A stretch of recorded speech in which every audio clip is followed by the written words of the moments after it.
All right, guys, so the first one's going to be from Perv McSwerve. So first of all, I'm just going to take a second to say it warms my heart to see Adam from Asshole Novelties back active and posting again because he had taken a bit of time off. So good to see you, bro. So he says, Doc Hunk, love it, man, love it. You know, I'm trying to get back in shape, guys. I'm trying to get back on the wagon. But he says, I pull on my pee-pee very hard about 4 hours at a time once a week. I mean, it's very obviously that he's just effing around right now. And it's also hilarious, okay?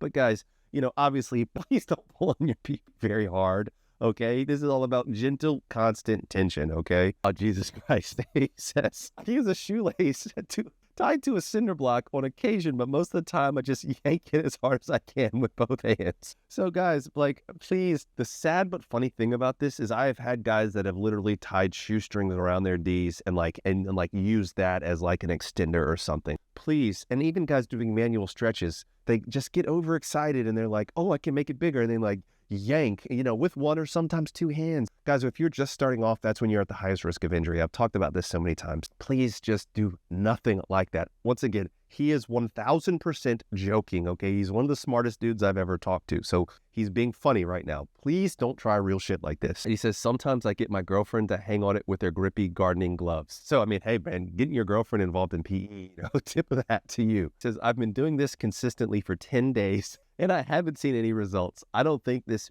penis stuff works. Please help. So, man, that's hilarious. Once again, you made my day just seeing you back out in the community, man. We certainly need you out here spreading helpful information. So if you're not familiar, I think he still is posting on his channel, but it's like Adam at Massive Novelties. So check it out. There's a lot of funniness in here, but like I literally have had people, like he said, you know, I've done this for 10 days and it's not working. I don't think it works. Like there are literally people that think that way, that will try it for a week and be like, oh, I tried it. It doesn't work. It's a sham or a scam. I mean, it's funny, but it's also sad. Anyways, guys, I'm going to give this 12 gold stars, okay? A+ S tier routine. Obviously joking, guys.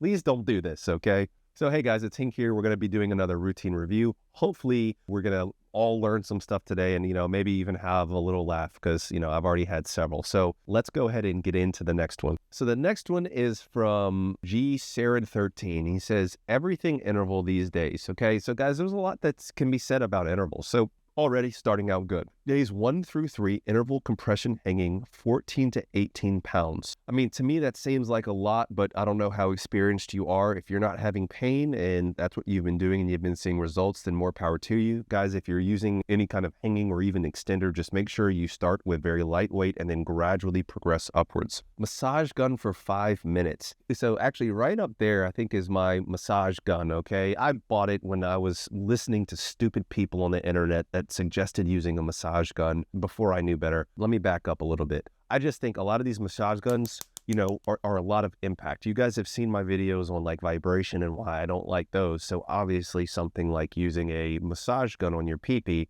you know, I personally don't think that's a good idea. If you want to massage, just do some like gentle tunica massage. I don't know what the benefit that you would be getting from that is, but if it works for you, more power to you. So 10 to 12 stretch sets, 5 to 8 fatigue sets, massage gun for 5-minute intervals. I already mentioned like Perv, but BD and Perv, like they talk about things like, and maybe it's just BD. If you guys haven't checked out BD, like go visit his channel, but he talks about things like fatigue sets. And, you know, even Adam or Perv McSwerve likes to talk about like, oh, you need to measure your bone stretch flaccid and it should be like a certain percentage of, you know, your growth, that type.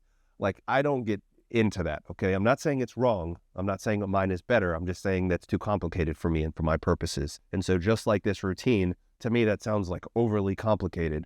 But if it works for you and that's a routine that you like, then more power to you. I just like to keep things simple. 10 Hg should be inches of mercury for 18 minutes, okay? I don't think he specifies how many minutes that he's pumping for. If he's interval pumping, it's probably somewhere between 1 to 3 minutes of interval sets for a total of 18 minutes. I do think 10 inches of mercury is a reasonable pressure to use.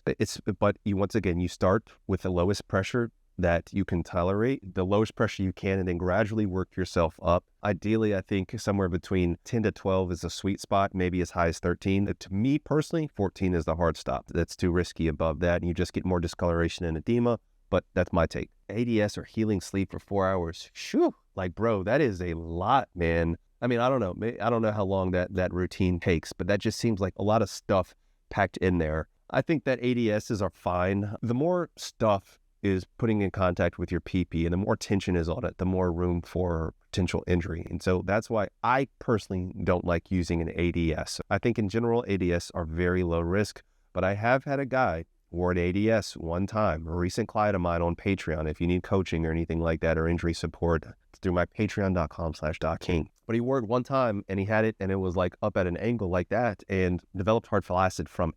And he's still recovering from it. Fortunately, he's recovering from it. He's doing well, but used the ADS one time. It's not like, oh, it's completely injury free. So that, Jesus, that was just days 1 through 3. And so days 4 through 5, he does interval extending with an apex. And so guys, just so you know, we have apex extenders on Peak Male Physique now, and we also have male hangers on Peak Male Physique. So interval extending 9 pounds apex, to me, that seems like a more reasonable, like at least weight for extending.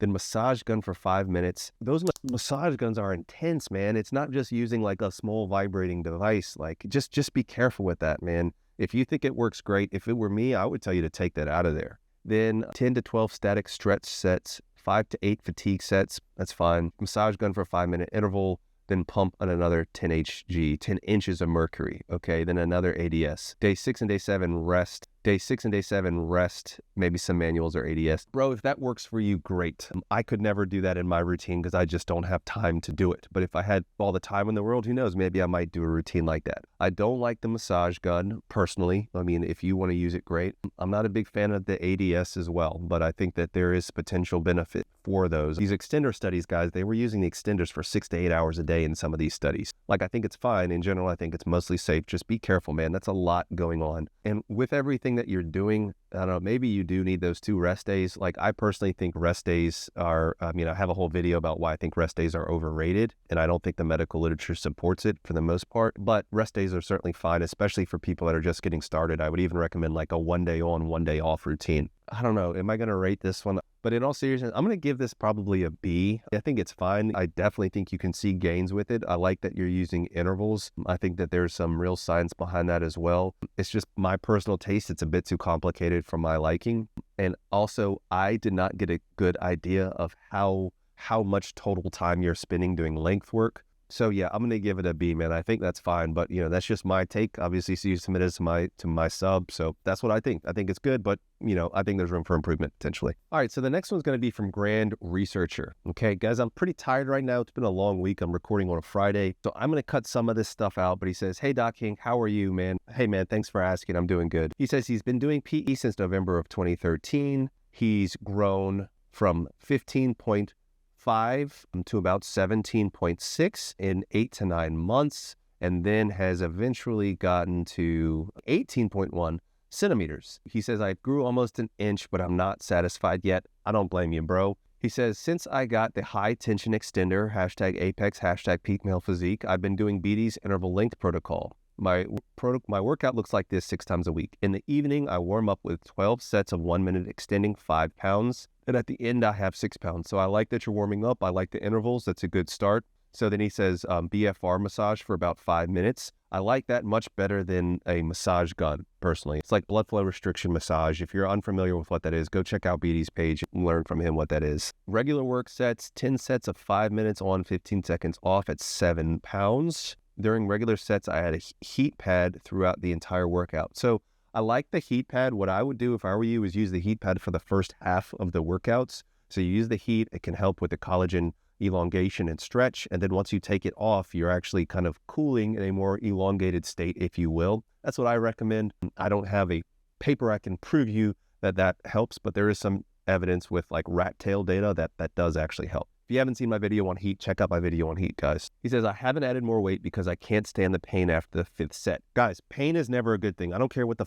anybody else says. You should never have pain during your PE. And honestly, even if I have a dull ache afterwards, I stop until that ache goes away, no matter how many days that is. Pain and aching and injury should not be a part of PE, in my opinion. Good on you for being like, I can't tolerate anything higher, so I stay where I'm at. So good, man. He says, I measure my bone press stretch flash before and after, and there's always a 2 to 3% increase, so I don't know what I'm doing wrong. I'm not sure why you think that you're doing something wrong, man. I mean, you've put on already an inch already, and you just started doing this. So I would say stick with it, man, and just be patient. The gains slow down, guys. I do think that there's a real thing called newbie gains, where your rate of gains is like initially very high and then it kind of tapers off. So he said, in the morning, I pump with an air pump, also interval protocol, 2 sets of 5 by 2 minutes on 9 inches of mercury and 15 seconds off. Okay, I think that's fine. To be honest, I don't have a problem with girth since I got rid of the crappy bathmate and I got a good air pump, probably from Peak Male Physique Dog. So I'm constantly growing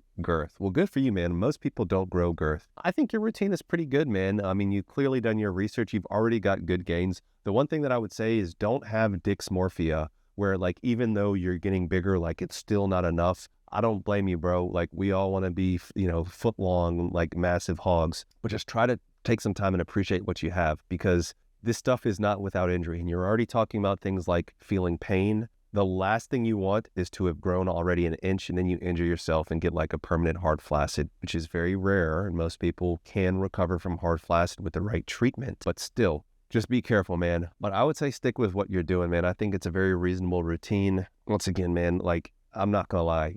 So here's a hat, guys. If you want a good routine grade from me, it's something that's going to be effective based on like literature and simple and pretty concise. Those are the things that I look for in a good routine. I've grown consistently, as you guys like know by now, but on over 1.5 inches in length and 1 inch in girth. Yeah, it's been over 4 years, but I did it consistently, and we're talking about far less than an hour of time per day. I wasn't doing all these different complex stretches and calculations. I just basically did a combination of manual stretches and using an air pump. Whatever, man. If you're interested, just subscribe to my channel, watch these other videos, or if you want a step-by-step, of course, my course is available. But the point is, I think that this is a good routine. I just think you need to be patient with it and give it some time. I think you're doing the right things, man. I'm going to go ahead and give this I like this. I'm going to go ahead and give it an A-. All right, guys, the last one we're going to do is from Rad 6. Guys, if you made it this far, please leave a like on this video. And of course, if you're not a subscriber, like, what are you doing? Just subscribe to the channel. You're watching my stuff. It means a lot to me and it helps me out a lot. I really appreciate it. So he says, newbie, no tools for now. He says, daily, 6 times a week, 1 break day. Okay, I like this so far. I mean, if you're a newbie though,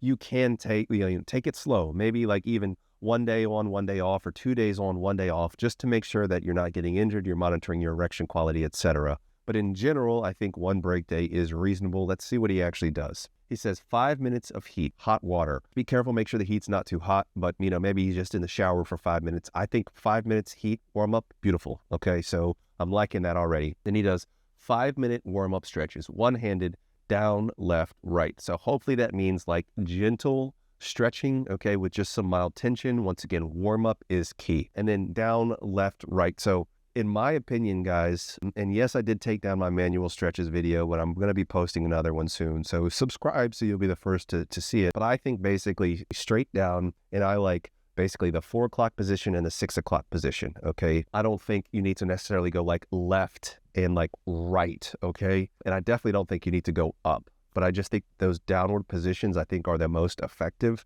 Pound for pound, straight down is going to be the best bang for the buck. And then you don't have to worry about different angles. And just to be very clear, guys, do not stretch and move at the same time, okay? You stretch and you hold in one position. You relax, move to a different position, and stretch, okay? Do not do a ballistic stretch where you're actually moving while you stretch. And so then he says 25-minute stretches, 2-handed down and under the quad. I'm assuming he means like almost like a behind the cheek stretch, and 2-hand meaning 1 at the base and like reaching around under his quad. I don't know if you guys can see that, and like pulling like that. I do like the hand at the base, assuming that's what you're doing and you're not like 2 hands on your D and pulling down like that. I don't think you need that much pressure. So I think that that's pretty reasonable. And as long as you're like spending half your time under one quad and half the time under the other, pretty reasonable. And then 20-minute blood flow restriction using the OK base at the grip. OK grip at the base. Sorry, guys. Not only do I stutter, but I'm also dyslexic. So 5-minute sets, 3-minute break. So he's basically attempting to clamp using his hands. That's hard to do. I do think that you can still get some gains from it. Just make sure that when you have like the tight grip and the OK grip, that you are not clenching your pelvic floor when that blood flow is restricted. That's where you can get into trouble. In my opinion, something like this is a stand for a phone, but a constriction ring, okay, would help you out quite a bit. It's very, very cheap. You can get discreetly. I don't know how I feel about things like toe shields, but depending on your girth, you could even use like a toe shield, which might be more less suspicious than ordering like a constriction ring or a male chicken ring. But that'll help keep the blood flow in your pee-pee, and then you already have some baseline tension, and then you use your hand, and that can provide additional tension that way. When I clamp, that's how I like soft clamp, is using a constriction ring, maybe even 2, and then I will add additional pressure using my hand and just be very gentle with it. I think that's pretty reasonable, man. And he says, what do you think would be the expected length girth gains after a year? Of doing this consistently, I would probably say 1/2 inch in length would be a conservative measurement. And then I would say maybe 0.2 inches in girth, maybe a little less. It just really depends on how you're doing that blood flow restriction with the base. But overall, man, I think that this is a really good no tools routine. And guys, if you haven't seen my video, it's like a 10-minute device-free beginner routine. It's one of my older videos, but it's still pretty solid, I think. But yeah, I like this, man. I'm going to go ahead and give this, I'm feeling generous today. I'm going to give this another A-. I think it's good. I think you're limiting yourself not using tools, but I definitely think you can get especially length gains with this. Guys, that's going to do it for this episode. Callie's going to be posting these on my subreddit every week. So if I didn't get to your routine this week, go there, post early. Callie forwards me these because I'm not really that active on Reddit anymore, guys. But thanks for watching. All the ways to support me are in the description, as well as supporting Callie. If you need to reach me directly for one-on-one coaching, whether it be through PE or injury coaching, patreon.com/DocHink. Links are all in the description, guys. Remember, be the best version of yourself. You're so much more than the size of your D, guys. There's nothing wrong with self-improvement, but you are enough just as you are. All right, guys. Peace and love. Dr. Hink got the plug on the health, yeah. Got you thinking about your wealth, yeah. In his office, no stealth, yeah. Pinnacle of that below the belt, yeah. Checks and balance, he's managing. Working miracles, no damage. Got you covered, no panicking. Stay calm. In the clinic, no vanishing. Yeah, with Doc Hink, it's the way back.